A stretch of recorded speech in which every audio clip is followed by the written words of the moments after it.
3, 2, 1...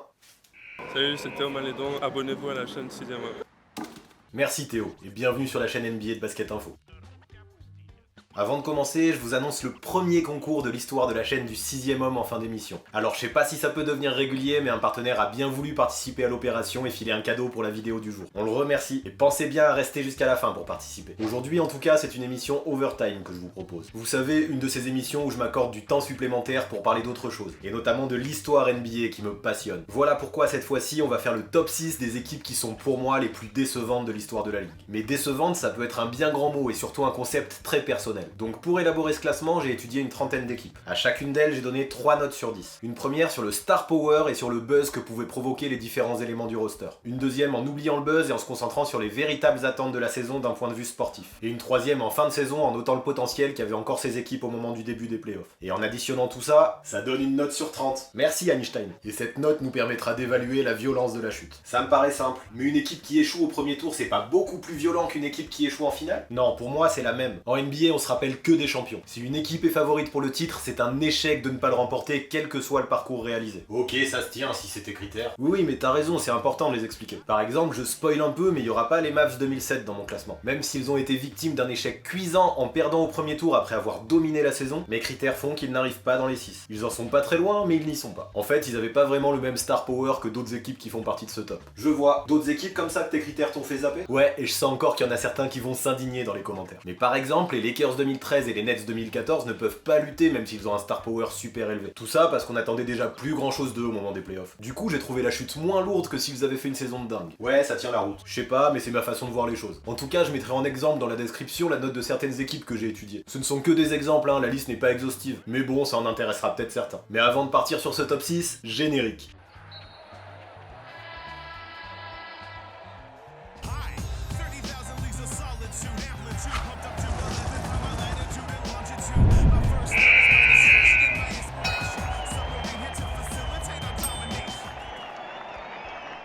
On commence bien sûr par le numéro 6, et on va revenir bien loin dans le passé au début de la saison 1971-1972 du côté des Bucks qui avaient une équipe énorme à cette époque-là. Le star power était plutôt impressionnant. Un Karim Abdul-Jabbar qui n'était pas loin d'être dans son prime en sortant d'une saison à 32 points et 16 rebonds, un Oscar Robertson de 33 ans mais toujours complet et efficace, et un jeune Bob Dandridge de 24 ans qui atteignait progressivement le niveau All-Star. Karim, il avait 23 ans, il venait de remporter son premier titre de MVP, rien que ça fait un sacré star power. C'est ça, et même si les deux autres n'étaient pas encore ou plus dans leur prime, ça fait une vraie plus-value. Je leur mets donc un beau 9 sur 10. Et puis clairement, on attendait beaucoup d'eux. L'année précédente, qui était la première de Oscar Robertson avec le maillot des Bucks, l'équipe avait remporté le titre en sweepant les boulettes en finale. De leur côté, les Lakers décevaient, et même s'ils allaient loin en playoff, ils n'avaient pas remporté de titre depuis 18 ans. Pourtant, il y avait Chamberlain aux Lakers, non? On en parlera plus tard. Mais quoi qu'il en soit, il n'y avait pas trop de raisons que le champion en titre ne continue pas sur sa lancée. Je leur mets donc à nouveau un très beau 9 sur 10 dans les attentes d'avant-saison. Et puis sur le terrain, ça se passe pas trop mal, même si on pouvait attendre des Bucks qui soient un poil plus dominateurs. Karim Abdul-Jabbar est excellent et remporte son deuxième titre de MVP consécutif. Les Bucks finissent avec un honorable bilan de 63 victoires pour 19 défaites, soit le deuxième meilleur de la NBA. Je leur donne donc un 8,5, ce qui leur fait une note globale de 26,5 sur 30. C'est déjà énorme, et il y a 5 notes encore plus hautes. Ouais, tu verras que c'est très serré. En tout cas, la chute pour les Bucks, elle est simple.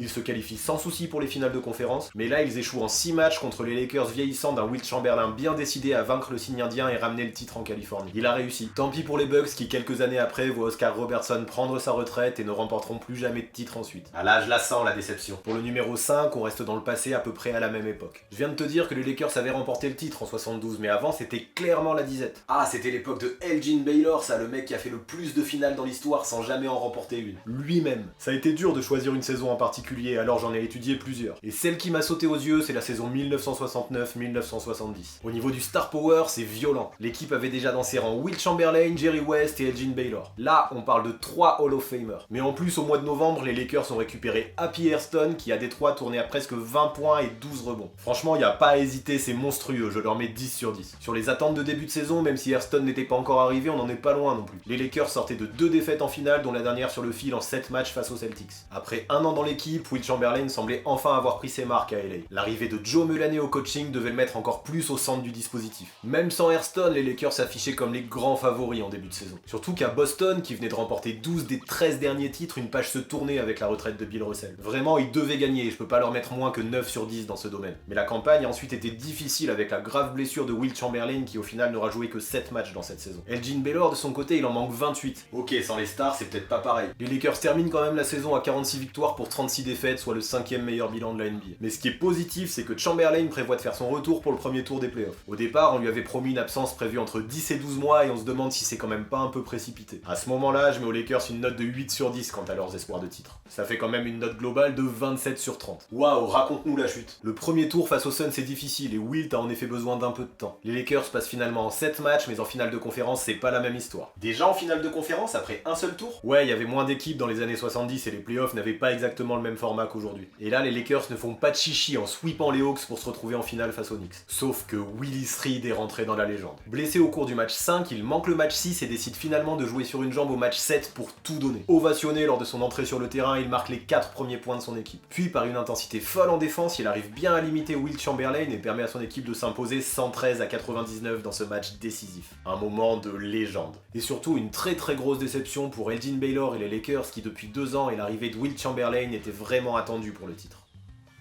Ah oui, mais ils se sont consolés en 1972 quand ils ont battu les Bucks comme tu le disais avant. C'est sûr, mais bon, sur le papier, cette équipe aurait dû gagner beaucoup plus tôt. Et puis lors du titre en 1972, il n'y avait plus Elgin Baylor. Ce qui est sûr en tout cas, c'est que l'échec aurait été encore plus cuisant si les Lakers n'avaient pas connu les blessures et fait une bonne saison cette année-là. Voilà pourquoi l'équipe se classe numéro 5. Pour le numéro 4, on reste du côté de Los Angeles sur les Lakers. Mais à une époque beaucoup plus récente puisqu'il s'agit de la saison 2003-2004. Et eux, c'est pareil, tu peux pas leur mettre autre chose que 10 sur 10 dans la note de Star Power. Shaquille O'Neal, Kobe Bryant, Karl Malone, Gary Payton, Horace Grant et Phil Jackson au coaching. Ok, tu pourrais même leur mettre 11 que je serais convaincu. Sur les attentes de début de saison, c'est pareil. Ok, Payton et Malone ne sont plus tout jeunes, mais autour du duo Kobe-Shaq, les Lakers ont remporté 3 des 4 derniers titres. Franchement, ils étaient archi favoris. Je leur mets pas 10 car avec des arrivées aussi importantes, on peut se poser des questions sur l'alchimie de l'équipe. Mais ils en sont pas loin, je leur mets 9,5 sur 10. Mais par la suite, la saison est plus compliquée. Kobe Bryant est accusé de viol dans le Colorado et il doit s'absenter régulièrement. En parallèle, sa relation avec Shaquille O'Neal se détériore au fur et à mesure que la saison avance. Je me rappelle, les médias se sont fait plaisir dans ces affaires. Ouais, dans le vestiaire comme sur le terrain, les Lakers semblaient prêts à imploser. Tu rajoutes à ça la blessure de Karl Malone qui a manqué la moitié de la saison et tu comprendras pourquoi les Lakers finissent avec un bilan de 56 victoires pour 26 défaites, soit seulement le 4e meilleur bilan de la NBA. Je leur mets une note de 8 au niveau des attentes d'après-saison, ce qui leur fait une note totale de 27,5. Je mets 8 parce que mine de rien, les Lakers ne s'en sont pas si mal sortis. Et tout le monde reste persuadé que ces légendes peuvent punir leurs adversaires en playoff. Et c'est plus ou moins ce qui se passe. À 40 ans, Karl Malone retrouve un niveau de jeu étonnant et les Lakers éliminent 1 à 1 leurs adversaires jusqu'en finale. Là, ils retrouvent de surprenants Pistons qui de leur côté ont fondé leur succès sur le collectif et la défense. Une vraie équipe quoi, pas juste une somme d'individualité. Voilà, et t'as exactement compris pourquoi les Lakers ont échoué en 5 matchs. Très grosse déception pour eux aussi.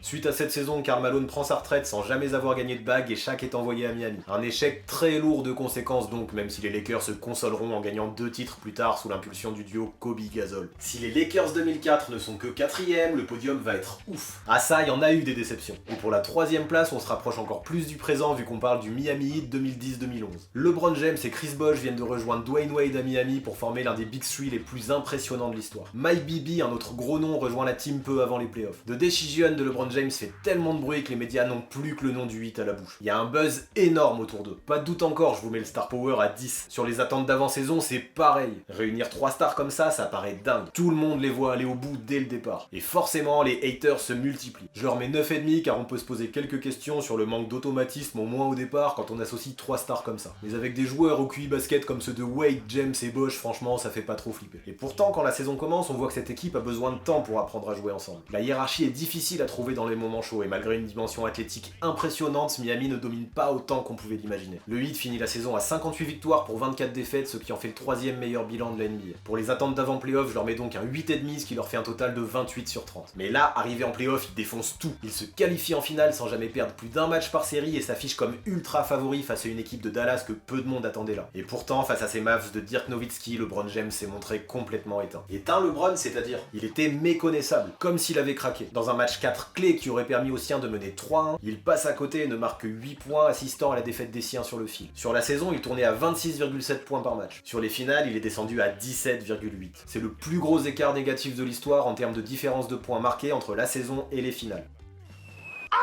Le Heat s'incline finalement en 6 matchs et mérite bien sa place de 3ème plus grosse déception de l'histoire. Heureusement pour eux aussi, ils gagneront les 2 années suivantes. On enchaîne avec le numéro 2 pour lequel on fait un nouveau bond dans le passé. Et une nouvelle fois dans les années 70 qui se sont montrés très riches en déception. On va donc du côté de Boston à l'orée de la saison 1972-1973. Dans l'équipe, Dave Cowens, John Havlicek et Jojo White. 3 futurs Hall of Famers là aussi. À côté de Paul Silas, Don Chaney et Don Nelson. Une très grosse team. Je leur mets 9,5 en star power parce qu'il leur manquait peut-être un joueur aussi dominant que Karim Abdul-Jabbar ou LeBron James l'ont été. Mais franchement, ils étaient tout proches du 10. Pour ce qui est des attentes en début de saison, avec une équipe comme ça, c'est forcément très haut. Après, avec les Lakers de Wilt Chamberlain, les Bucks de Karim Abdul-Jabbar et les Knicks de Willis Reed, il y avait pas mal de concurrence. Je leur attribue un 9 sur 10 dans ce domaine. Mais ce qu'il faut retenir de cette année-là, c'est que Boston a clairement dominé la ligue. Dave Cowens est élu MVP et les Celtics, avec un bilan de 68 victoires pour 14 défaites, réalisent la meilleure saison de leur histoire. Et pourtant, elle est bien pleine, l'histoire des Celtics. Tout le monde semble connaître le futur champion prêt à redorer le blason vert qui avait perdu des couleurs depuis le départ à la retraite de Bill Russell. Je leur mets donc un 10 sur 10 pour les attentes au moment du début des playoffs. Et ça leur fait un total de 28,5 sur 30. Mais c'est ouf, comment ça se fait qu'ils aient perdu eux? Bah on sait pas trop ce qui s'est passé en finale de conf. Les Knicks, encore une fois grâce à un duo Frazier-Reed, poussent les Celtics à la hargne jusqu'à un match 7 où ils s'imposent finalement sur le parquet de Boston. Même si les Celtics se sont rattrapés l'année suivante en redevenant champions, cette équipe de 73 a clairement échoué dans sa destinée immédiate. Et enfin, c'est l'heure de parler de l'équipe la plus attendue, celle qui se classe numéro 1 de notre classement. C'est une équipe que vous avez tous vu jouer vu qu'il s'agit des Warriors de 2015-2016. T'es fou, tu vas te faire découper par les fans, toi. J'assume, et pourtant je suis pas un hater, loin de là. Mais comment tu veux pas parler d'eux comme la plus grosse déception de l'histoire? Avec un Stephen Curry qui vient de remporter son premier titre de MVP, un Klay Thompson en progrès constant et un Draymond Green super bien dans son rôle, le star power n'est pas loin d'être au max. Je leur mets 9,5 parce qu'on peut dire qu'il leur manquait un Kevin Durant pour arriver à 10. Au niveau des attentes, c'est pareil. L'équipe est championne en titre et a réussi à écarter LeBron et ses Cavs en finale. Je leur mets quand même que 9,5 là aussi parce que beaucoup affirmaient que leur victoire n'était due qu'aux blessures de Kyrie Irving et Kevin Love. Sauf que bon, cette année-là, avec un bilan de 73 victoires pour 9 défaites, il n'y a plus à débattre. Jamais personne dans l'histoire n'avait fait une aussi bonne saison régulière. Dans la foulée, Stephen Curry remporte son 2e titre de MVP consécutif. Ils étaient archi favoris pour les playoffs. Un 10 sur 10 sans réfléchir dans ce domaine. Et une note hallucinante de 29 sur 30 au total. La chute. Et oui, tout ça c'était sans compter sur l'esprit de compétition de LeBron qui tenait vraiment à ramener un titre à Cleveland. Lors des finales, les Warriors commencent sur les chapeaux de roue et prennent l'avantage 3-1, ce qui donne à beaucoup l'impression que la série est pliée. Mais au moment de conclure, les Warriors et notamment Stephen Curry semblent usés par leur saison marathon. Ils s'inclinent finalement en 7 matchs face à des Cavs plus sereins dans les moments décisifs. Même si ensuite l'arrivée de Kevin Durant a permis aux Warriors de remporter 2 autres titres, l'échec lors des finales NBA 2016 représente pour moi la plus grosse désillusion collective de l'histoire de la NBA.